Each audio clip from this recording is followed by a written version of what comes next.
마태복음 19장 40절 우리 주님께서 하신 말씀 여러분들에게 읽어드리겠습니다. 내가 너에게 말하노니 만일 이 사람들이 침묵하면 돌들이 소리를 지르리라. 우리 주님의 말씀입니다. 아멘. 오늘은 종려주일입니다. 종려주일이라고 하는 것은 예수님께서 십자가에 달려 죽으심으로 우리를 구원하시기 위하여 예루살렘에 입성하신 날을 기념하는 절기입니다. 예수님께서 이날 나귀를 타고 예루살렘에 입성하실 때에 많은 사람들이 겉옷을 길에 펴고 종려나무 가지를 흔들면서 호산나 다윗의 자손이여 찬송하리로다 주의 이름으로 오시는 이여 가장 높은 곳에서 호산나라고 환호했습니다. 저는 이 말씀을 묵상하면서 우리가 주님께 드리는 예배, 우리가 하나님께 드리는 예배, 우리가 성령님께 드리는 예배가 정말 예수님 당시 많은 사람들이 입성하시는 예루살렘에 입성하는 예수님을 향하여 외친 그 소리처럼 호산나 다윗의 자손이여 예수님 찬송합니다. 하나님 찬송합니다. 성령님 찬송합니다.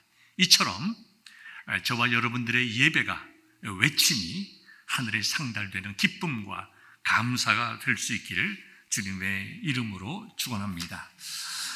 6월절을 지키는 백성들의 마음은 늘 기대와 기쁨과 소망이었습니다. 여러분들이 너무나 잘 아시는 대로 6월절이라고 하는 것은 하나님께서 이스라엘 백성들을 애굽에서 구원해 낸 것을 기념하기 위함입니다. 물론 구체적으로 들어가게 되면 6월절의 의미를 가지게 되죠. 모세를 통하여 하나님께서 애굽 백성들에게 10가지 재앙을 내리실 때에 마지막 10번째 재앙, 즉 초태생들이 다 죽었을 때에 하나님의 말씀에 순종하여 믿음으로 양의 피를 문설주와 문지방에 묻힌 이스라엘 백성의 집에는 죽음의 천사가 넘어갔다, 유월했다, 넘어갔다. 그래서 애굽의 모든 초태생들이 다 죽을 때에 믿음의 백성들, 하나님의 백성들만은 죽음을 경험하지 않고 살았다는 것을 그들이 기억하면서 감사하는 절기 아닙니까? 그러니까 6월절은 구원의 기쁨을 즐거워하는 거죠. 하나님께서 우리를 구원하셨다. 우리 민족을 구원하시고 우리 집을 구원하시고 오늘을 살아가는 나에게 구원의 기쁨을 주셨다. 그리고 영원한 기쁨, 새하늘과 새 땅을 우리들에게 주실 것이다. 그와 같은 기쁨과 구원의 감격이 이 6월절에 있게 되는 것입니다. 사랑하는 성도 여러분, 우리는 6월절의 참된 의미를 언제 지킵니까? 바로 주일에 지키는 것입니다. 그렇기 때문에 하나님께서 세상에서 저희들을 부르시고 이스라엘 백성들을 애굽에서 구원해 내셨듯이 저와 여러분들을 십자가의 상에서 대속의 죽음을 통하여 우리를 구원해 주시고 이스라엘 민족들이 광야를 살아갈 때에 하나님께서 만나와 메추라기를 통하여 먹이시고 반석을 터뜨려 물을 생수를 내주시고 그들의 옷과 신발이 닳지 않게 하신 것처럼 우리들의 인생 속에서도 하나님께서 선하게 인도해 주시고 보호해 주시고 저와 여러분들의 마음속에 소망을 주셔서 이스라엘 백성들이 광야를 지나서 가나안 땅에 들어갔듯이 우리로 하여금 하나님 나라로 인도하게 하시는 그 구원의 완성, 구원의 시작과 정말 살아가는 동안의 구원을 맛보게 하시다가 우리가 이 땅에서 생명이 끝날 때에 아니면 주님이 재림하실 때에 우리가 영원한 천국에 들어가게 되는 그 기쁨, 구원의 완성, 6월절이 우리의 삶을 통해서 이루어지는 그와 같은 은혜와 축복을 오늘 우리가 드리는 이 예배를 통해서 경험할 수 있기를 간절히 소망합니다. 예수님 당시에 6월절을 지키는 이스라엘 민족들의 마음에도 동일한 마음이었어요. 우리가 지금은 고생을 하지만 하나님께서 우리에게 메시아를 보내주실 것이다. 그 메시아는 우리를 구원해 주시고 이방 나라로부터 우리를 자유케 하시고 정말 이 잘못된 모든 것들을 바로잡아 오직 하나님께 예배하며 모든 민족들이 하나님의 은혜 가운데 살아가게 될 그 날을 우리들에게 줄 메시아가 반드시 올 것이다. 이와 같은 기대가 굉장히 많이 있었습니다. 우리가 구약을 통하여 구속사적인 강해 설교 마지막 시간에 이스라엘 백성들이 이제 말라기 선지자를 통해서 오실 메시아를 기대한다고 했습니다. 그 다음 시간에는 예수님께서 이 땅에 오심으로 이스라엘 백성들이 기다리던 메시아가 왔다고 말씀했습니다. 그 사이에 400년 동안 침묵의 시간처럼 보였지만 그것이 침묵이 아니요 하나님께서 메시아를 준비하시고 가장 하나님의 시간에 합당한 때에 보내주셨다고 말씀을 드렸습니다. 그 중에 한 가지를 좀 더 자세히 말씀드려보면 하나님을 믿는 유일신을 신앙하는 이스라엘 민족에게 가장 큰 어려움은 그들이 당하는 영적인 어려움이었습니다. 먹는 것, 입는 것, 외서로부터의 침략 그 이전에 그들이 자유롭게 하나님을 섬기지 못하는 신앙적인 억압이었습니다. 바벨론 시대를 지나서 페르시아 시대, 헬라, 로마의 시대에 이르기까지 약 한 400, 거의 한 500년 가까이 많은 고생들을 합니다. 바벨론으로부터 돌아왔지만 이 바벨론 제국으로부터 시작한 여러 가지 어려움들이 계속되다가 특별히 이 헬라, 알렉산더 대왕의 그릭 시대에 와서 이스라엘 민족들은 굉장히 큰 영적인 수치를 당하게 됩니다. 안티오쿠스 4세인 에피파네스 왕 때에 이때가 기원전 167년입니다. 성전 모독 사건이 시작이 되었습니다. 유대인들을 탄압하고 헬라화시키기 위해서 유대의 율법과 전통 신앙을 그리스 종교와 관습으로 바꾸려 했습니다. 마치 일제가 우리 한국을 식민지로 삼았을 때에 창씨 개명까지 하면서 모든 대한민국에 있는 조선 사람들을 일본화 시켰던 것과 마찬가지죠. 첫 번째, 그들은 성전에 제우스 신상을 세웠습니다. 이방 신상을 예루살렘 성전에다 세웠다는 것입니다. 그리고 이스라엘 민족들이 도무지 받아들일 수 없는 일들을 시작하는데 돼지를 희생 제물로 드리고 돼지 피를 뿌립니다. 성전에 뿌립니다. 유대인의 율법을 금지해서 안식일 준수를 금지했습니다. 할례를 금지했습니다. 정결 규례를 금지했습니다. 성전에서 전통적인 제사도 지내지 못하게 하고 예배를 막았을 뿐만 아니라 그 당시에 사용되고 있던 셉투아진트, 히브리 성경을 헬라어로 바꾼 70인역이라고 얘기를 하죠. 그 셉투아진트 70인역 구약 성경을 소유하고 있거나 가르치는 자들을 사형에 처했습니다. 이렇게 되니까 이스라엘 민족들이 당하는 영적인 고난과 시련은 이루 말할 수가 없었습니다. 이렇게 에피파네스 왕의 성전 모독 사건이 있었을 때에 이스라엘 민족은 유다 마카비와 그의 형제들이 뭉쳐서 그 헬라 문화에 대적을 해서 일시적으로 약 4년 정도 이제 독립을 하게 됩니다. 독립을 하면서 이제 성전을 깨끗하게 청결을 하고 이제 다시 한번 정상적인 제사를 드리게 되지만 그러나 그 권력 역시 부패하게 되고 시간이 감에 따라서 그릭 왕국이 로마 왕국의 이제 정복됨에 따라 또다시 로마로부터 고난이 시작이 됐습니다. 로마는 그들의 이제 로마는 다 문하고 그 다음에 다 다신이잖아요. 여러 가지 신들을 섬기지 않았습니까? 그러다 보니까 그들이 신은 모든 신상들, 그런 모양들, 문장들, 특별히 독수리 문장 이런 것들을 예루살렘 근처에다 세우고 성벽에 세우고 붙이고 했습니다. 이렇게 끊임없이 이스라엘 민족들에게 도전을 주고, 그 다음에 여러분들이 잘 아시는 대로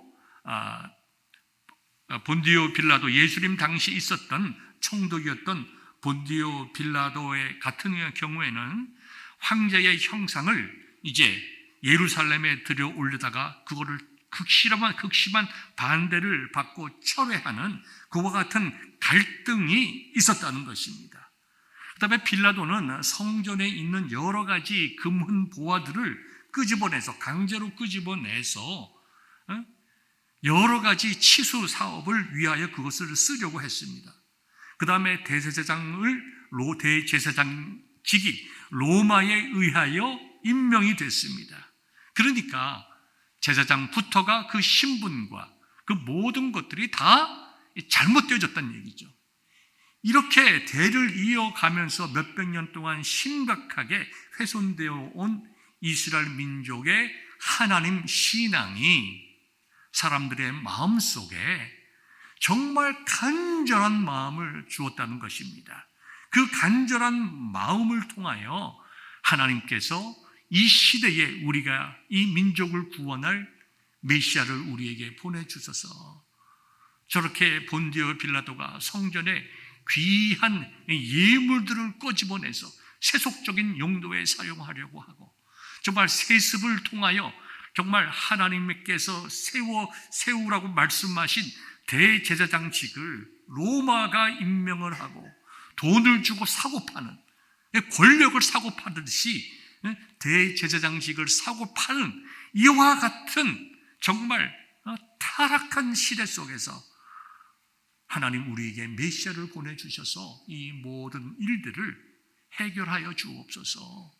모세를 통해서 하나님의 방법으로 홍해를 정말 건너가게 하신 것처럼 이 시대에 이 민족을 불쌍히 여기셔서 하나님 우리에게 메시아를 보내주옵소서.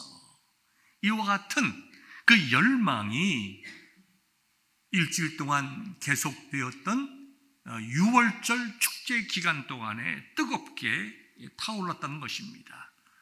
특별히 6월절에는 많은 사람들이 예루살렘에 모여서 정말 예배하며 그 의미를 지키며 축제의 기간을 보냈습니다. 그 축제의 핵심이 뭐였겠어요?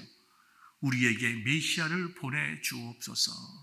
그때에 예수님께서 이제 6월절을 지키시기 위해서 예루살렘으로 들어가게 되었다는 것입니다.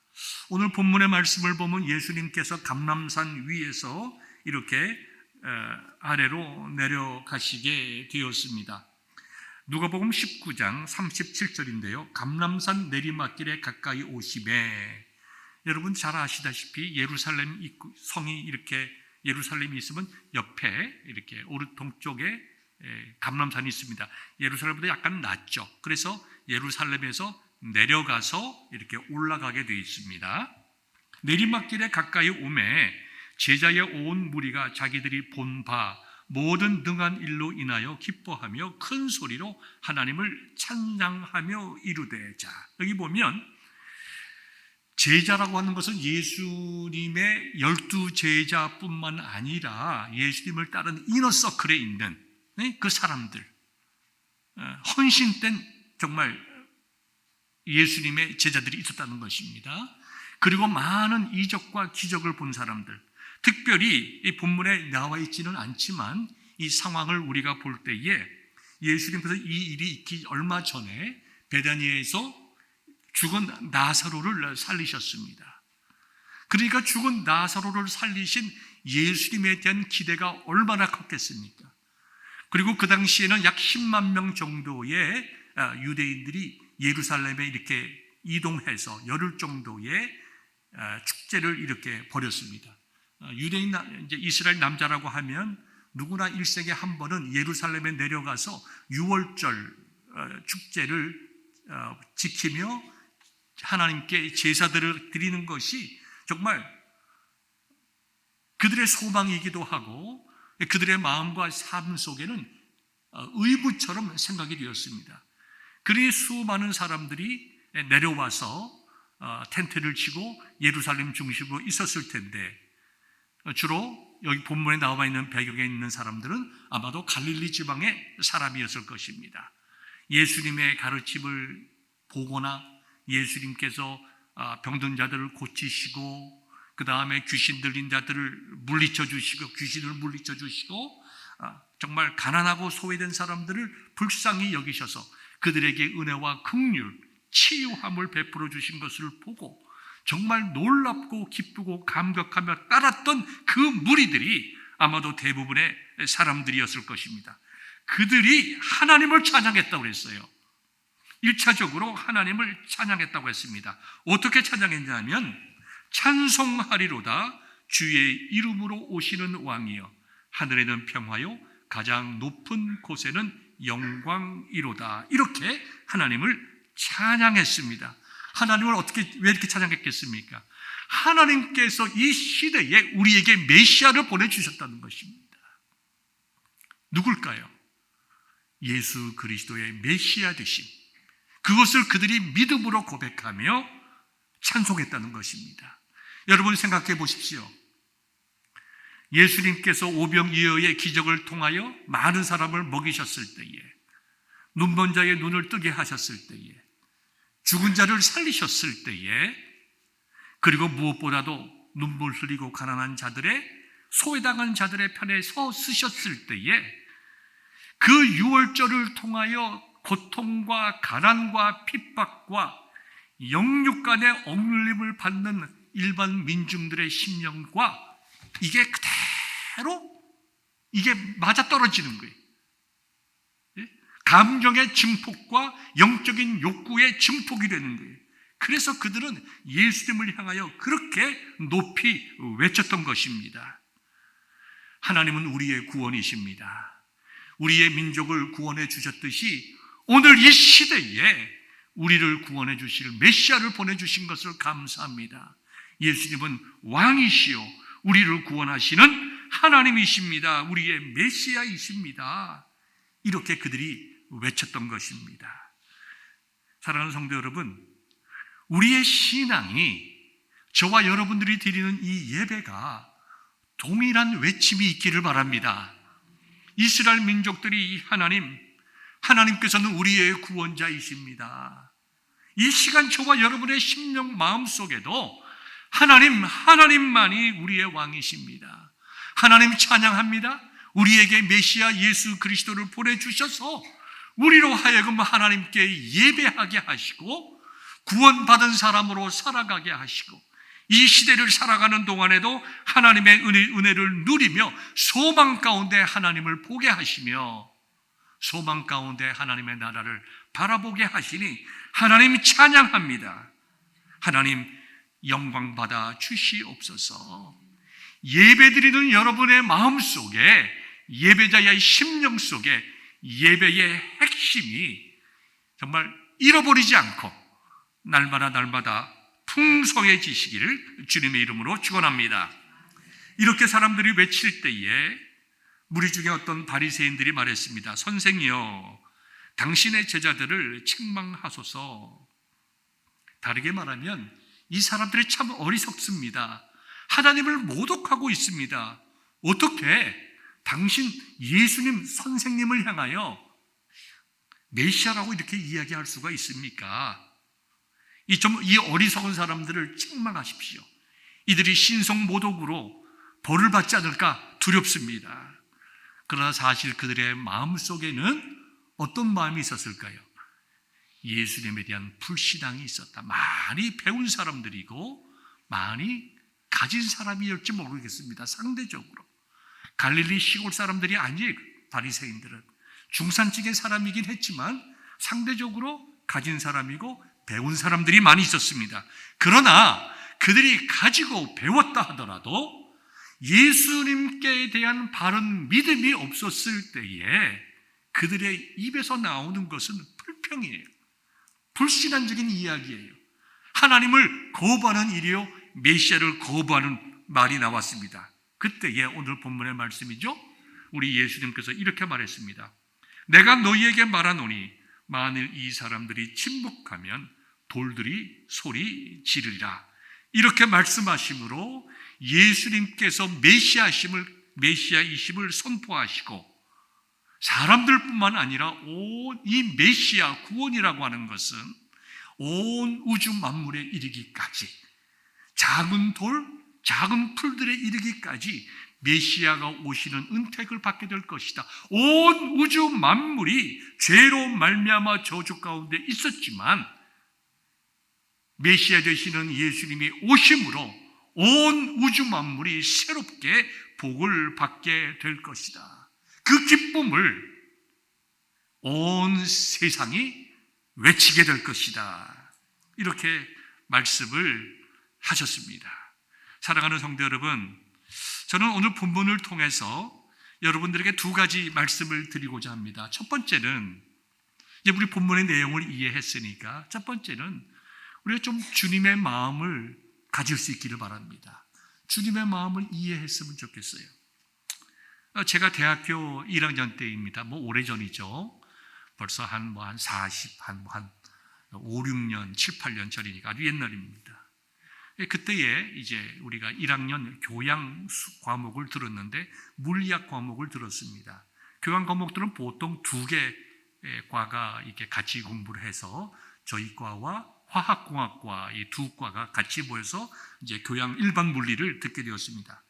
저는 그때도 워낙 이제 모범생이 되어서 수업은 늘 앞에 앉았습니다. 여러분들 너무 수업 학교 가면 아이들에게 앞에 앉아라, 선생님 말씀 잘 들어라, 너무 그렇게 얘기하지는 마세요. 그러면 목사 됩니다. 어디에 앉든지 자유롭게 키우시면 돼. 자유롭게. 공부 열심히 하고 모범생들은 교사가 많고 목사가 많습니다. 그러나 때로는 좀 사고도 좀 저지르고 이런저런 경험이 많은 아이들이 나중에 잘 됩니다. 그러니까 어떻게 될지 몰라요. 자녀들에게 소망을 두시기 바랍니다. 희망을 가지세요. 어떤 상황에 있든지. 저는 모범생이어서 목사가 되었습니다. 어쨌든 수업을 듣고 있는데 그 당시는 2과목을 같이 했어요. 일반 교양 과목들을. 1시간이 끝나고 이제 쉬는 시간이 되기 직전에 교수 나이 많으신, 지금 생각하더라도 은퇴에 가까운 그런 나이에 이제 교수님이셨는데 이런 얘기를 해요. 목소리가 참 작았어요, 그분이. 그 당시에 마이크도 없었습니다. 내 아주 가까운 친구가 이제 소천에서 이제 사망해서 다음 1시간은 이제 휴강한다, 이렇게 얘기를 했어요. 그러니까 저는 이제 그 얘기를 이제 들으면서 휴강이니까 기쁘긴 하지만, 좋긴 하지만 또 이게 교수님 또 친구분이 이제 돌아가셨다고 하니까 미안한 마음도 들고 가만히 있었는데, 아이들까지 이제 뒤를 쭉 들리면서 뒤에 있는 사람들은 자세한 내용은 듣지 못하고 이제 휴강이 나란만 들리는 거예요. 그러니까 뒤에서 아이들이 와 그러는 게 휴강이라고. 그때의 그 교수님의 그 얼굴을 제가 지금도 기억합니다. 적당히 분노가 있고요, 적당히 답답함이 있고, 적당히 뭡니까?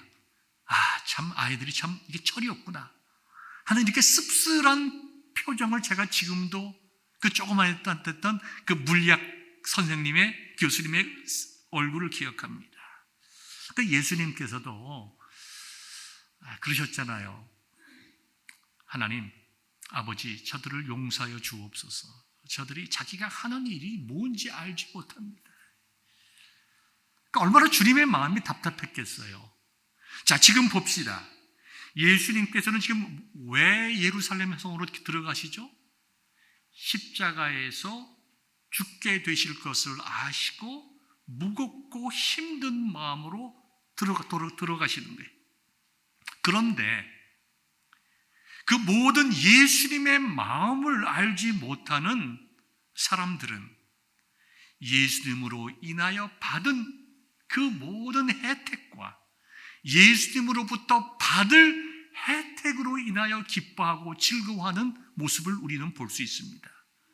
예수님께서는 우리를 구원하시고 우리를 사랑하시고 이 땅에서 섬기시기 위하여 오셨기 때문에 예수님의 혜택과 은혜와 사랑을 받고 기뻐하고 즐거워하는 것은 전혀 잘못된 것이 아니라 너무나 옳은 태도이지만, 그러나 우리가 예수님을 오래 믿었다고 하면 우리가 조금이나마 이제는 우리를 향하는 주님의 마음을 이해해야 되지 않겠습니까? 예수님으로부터 보리떡 5개와 물고기 2마리를 통하여 배불리 먹었기에 주님을 환영하고 기뻐하고 이분이야말로 우리를 먹여 살리 주실 분이시다 라고 생각하는 것과, 하나님, 예수님, 우리가 이 땅에 살아가면서 정말 많은 것 가지고 누리고 부자 되게 하옵소서, 근본적으로 다를 바가 없습니다. 예수님께서 병든 자들을 고치신 것을 보고 우리의 병을 고쳐주시는 정말 놀라운 하나님의 정말 사자시다, 메시아이시다라고 우리가 믿고 예수님을 향하여 찬송했던 그 시대의 사람들과 오늘 살아가면서 우리가 예수님을 믿는 동기가 내가 이 땅에서 잘 되고 병 낫고 자식들 시집장가 잘 가고 부자로 살고 여유 있게 살고 오래오래 잘 살고 그것으로 그친다고 하면 거기에 대한 욕구가 잘못된 것은 아니지만, 무엇 때문에 우리에게 물질이 필요한가? 무엇 때문에 우리에게 건강이 필요한가? 무엇 때문에 나에게 삶의 이유가 필요한가? 그것을 우리에게 베풀어 주시는 주님의 마음을 바로 알지 못하고 내 생각에 내가 원하는 것을 이루기 위하여 주님 앞에 나오고 주님을 찬양하고 주님께 기도한다고 하면 이날 주님께서는 기뻐하시고 동시에 마음이 답답하게 생각했던 그 주님의 마음을 깊이 알지 못했던 무리들과 다를 바가 없다는 것입니다. 여러분, 여기 있는 무리는 전혀 잘못된 무리가 아니에요. 하나님께서 그들에게 깨달음도 주시고 은혜도 주셔서 정말 그들이 입을 열어 예수님을 그들이 기다리고 있던 메시아로 선포하게 하시고 메시아가 오심을 인하여 기뻐하고 찬송했다는 것입니다. 그건 전혀 잘못된 것이 아닙니다. 그러나 그들의 마음속에 정말 주님의 마음을 이해하고 예수님께서 지금까지 그들을 가르쳤던 것처럼 하나님의 나라의 백성으로 어떻게 살아가야 할 것인가, 예수님께서 처음으로 주신 메시지, 산상수훈의 메시지처럼 정말 하나님의 백성들이 이 땅에서 어떻게 살아가야 할 것인가, 거기에 대한 관심과 거기에 대한 사명을 깨닫고 그들이 그와 같은 일들을 더 잘하고 정말 이루어 나가기 위해서 오신 메시아를 외쳤다고 하면 얼마나 우리 주님께서 마음 흐뭇하시고 얼마나 기쁨과 감사와 보람을 느끼시면서 십자가의 길을 걸어가셨겠습니까? 살아가는 성도 여러분, 우리의 고백을 넘어 주님의 제자로서의 삶으로 이어지기를 우리 주님의 이름으로 축원합니다. 여러분들이 잘 아는 코바디스라고 하는 소설이 있습니다. 영화로도 만들어졌습니다. 폴란드 작가 헨리크 시엔키에비치라는 분이 쓴 작품입니다. 원작의 이름도 코바디스죠. 헨리크 시엔키에비치는 이 작품으로 1905년 노벨 문학상을 받게 됩니다. 물론 기본적인 배경에는 남녀 간의 사랑이 나와 있지만 하나의 전설을 배경으로 시작이 되죠. 여러분이 잘 아는 내용이기 때문에 제가 짧게 말씀을 드립니다. 로마 제국 때에 특별히 네로 황제가 기독교인들을 박해했습니다. 네로는 64년도에 있었던 로마 대화재를 해결할 이제 희생양이 필요했습니다. 어떤 분들은 네로가 로마를 불지르고 시를 썼다. 그건 전혀 근거가 없는 이야기입니다. 로마시가 불이 났을 때에 네로는 로마의 시에 있지도 않았습니다. 어쨌든 네로는 황제로서 이 국가적인 어려움을 해결해 내야 했습니다. 그래서 여러 거짓 내용들을 살포해서 그 당시에 핍박받고 있던 소외 계층에 있던 그리스도인들이 불만을 터뜨려서 이와 같은 방화를 했다. 그래서 수많은 그리스도인들을 핍박하고 많은 사람들을 쫓아냅니다. 이 소설의 내용은 베드로도 다른 사람들과 함께 이제 쫓겨나게 됩니다. 원래 베드로는 그 자리에 있고 싶어 했지만 다른 그리스도인들의 권유로 이제 급히 피신을 가게 됩니다. 로마를 떠나서 이제 아피아로 가던 그 길상에서 그런 길에서 예수님을 만납니다. 너무나도 반갑고 놀란 나머지 베드로가 예수님께 물어보죠. 코바디스 도미네, 이 라틴어 말이죠. 주님 어디로 가시나이까? 그랬더니 주님께서 얘기를 합니다. 내가 로마로 다시 돌아가서 십자가에 못 박히러 간다. 십자가에 못 박히기 위해서 내가 다시 로마로 가야 되겠다. 이렇게 말씀하십니다. 베드로는 그 말에 충격을 받고 회심하여 자기에게 맡겨진 사명을 저버리고 있다. 내가 정말 주님을 사랑하고 주님께서 나를 위하여 생명 주심을 믿고 고백한다고 하면 내 삶의 분명한 변화, 제자로서 부름받고 보내심을 받은 사도로서의 삶으로 돌아가야 된다는 것을 깨닫고 그는 로마로 돌아가게 되지요. 결국 그는 로마에서 체포되어서 십자가에서 죽게 되는데, 들려오는 말에 의하면 나는 감히 예수님처럼 똑바로 십자가에 못 박힐 수 없습니다. 나는 거꾸로 못 박아 주기를 바랍니다. 이 사명에 관한 이야기입니다. 주님을 믿는 사람들의 삶, 참으로 유월절을 맞이하여 메시아를 기다리던 그 기다림의 간절한 기다림, 그리고 그 기다림대로 오신 예수님을 믿고 그 은혜를 감사한다고 하면 우리는 주님이여 어디로 가십니까? 쿠오바리스 도미네가 아니라 주님, 내가 가야 할 길이 어디입니까? 내가 지금까지 하나님의 은혜로 살았으니, 내가 이제 하나님의 은혜 가운데 하나님 나라에 대한 소망을 가졌으니 이 짧은 인생 이제부터라도 내가 어디를 향하여 가야 되겠으며 무엇을 하여야 주님께서 원하시는 은혜 받고 구원받은 자의 삶을 살게 되는 것입니까? 우리가 물어봐야 되지 않겠습니까? 하나 더 여러분들에게 이야기를 드리면서 이제 성찬 예식을 가지려고 합니다. 고르디우스 메드비라고 하는 것이 있습니다.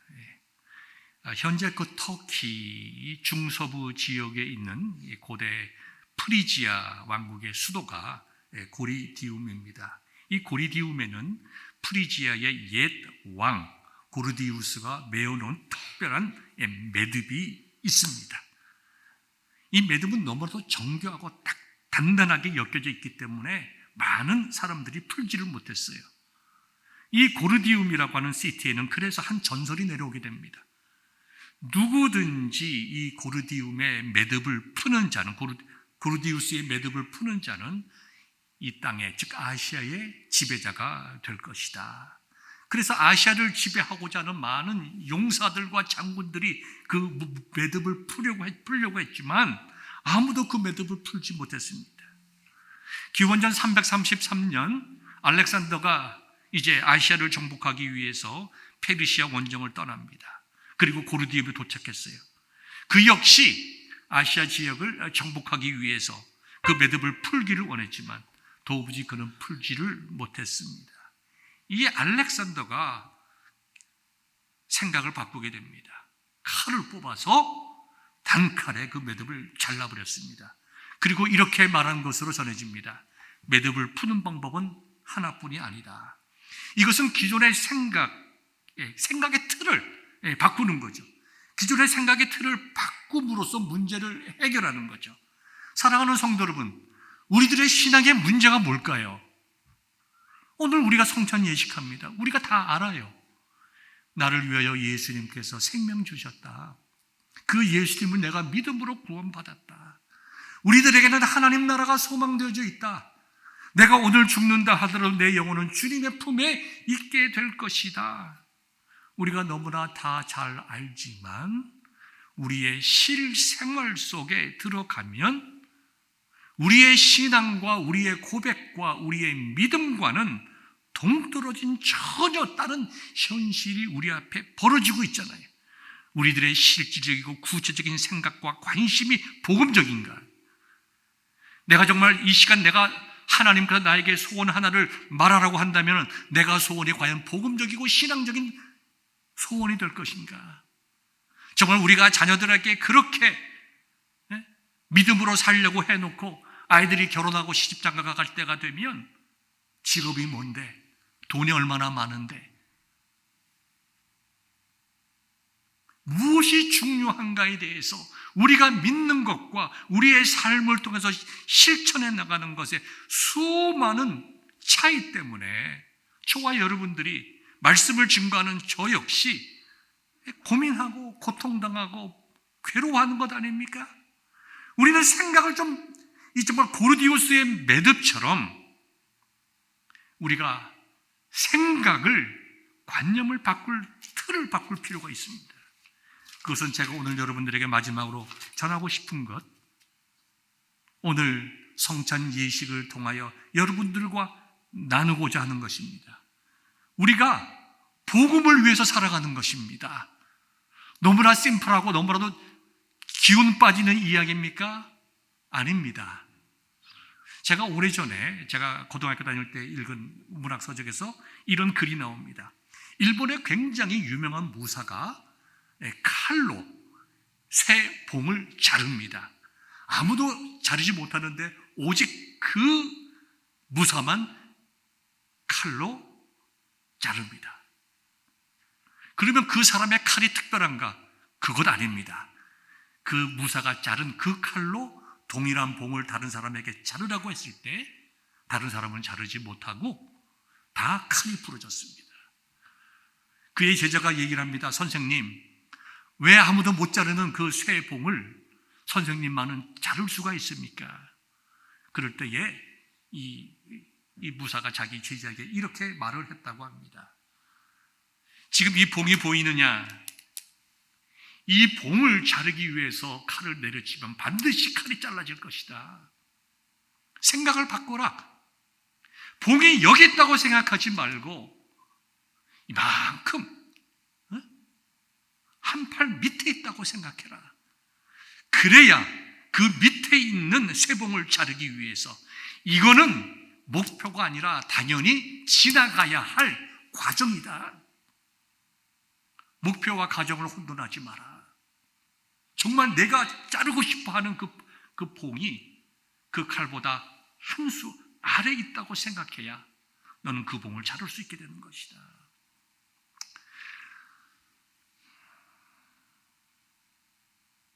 우리들이 해결해야 될 문제들이 너무 많습니다. 여러분들의 인생 속에 해결해야 될 문제들이 너무 많이 있을 거예요. 그거 해결할 수 있는 분이 얼마나 있겠습니까? 우리가 아무리 건강을 위해서 조심하고 많이 먹고 제쳐도 그저 거의 매일 동안 이거 먹지 마세요. 어젯밤에는 베이글 먹는다고, 당 올라간다고, 당도 없는 사람한테 베이글 먹지 말라고 얼마나 구박을 하는지 말이죠. 제 마음속에 우리 건강 지키는 거 중요하지만 빵 먹으면 당 올라간다고 생각하는 것에 10분의 1만 주를 위한 복음적인 일을 생각한다면 여러분들에게 늘 말씀드리는 것처럼 우리가 하나님의 나라와 그 의를 구하고 추구할 때에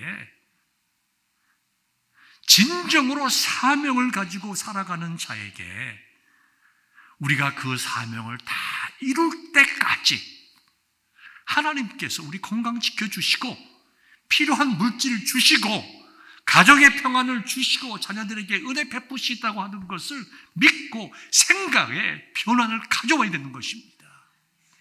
그래야 우리가 건강할 수 있어요. 오래 살고 싶은 사람들은, 여러 성도님들은 신앙적인 꿈을 가지세요. 크게 내가 이런 선교를 하겠다. 하나님, 내가 적어도 내가 죽기 전에 10명 전도하게 하옵소서. 그리고 기도하세요. 내가 그 10명 전도할 수 있도록 하나님 제가 건강 주시고 내 두 다리에 건강하게 해주시고 내 입술에 지혜를 주시고 하나님께서 하나님 앞에 귀하고 복된 그러한 꿈을 가지게 되면 하나님께서 맡기신, 예수님께서 우리에게 맡기신 땅끝까지 이르러 내 증인이 되라고 하신 그 말씀을 이행하기 위해겠다고 하나님한테 소원하고 기도하는 자들에게 하나님께서 그것을 이루실 수 있도록 필요한 것을 채워주시는 것입니다. 여러분들의 자녀들이 잘 되길 원합니까? 신앙적으로 잘 되어야 됩니다. 하나님, 사랑하는 내 자녀들이 믿음 가운데 훌륭한 사람 되게 하옵소서. 하나님 앞에 쓰임받는 자녀들 되게 하시고 다른 사람들에게 유익이 되는 자녀들 되게 하시고 다른 사람들에게 상처나 피해 주고 다른 사람들을 빼앗는 자가 아니라 그들이 다른 사람들에게 나누어 주는 자가 되게 하옵소서. 부모들이 간절히 기도하면 나눌 수 있도록 하나님께서 건강도 주시고 물질도 주시고 은사도 주실 것 아닙니까? 아멘입니다.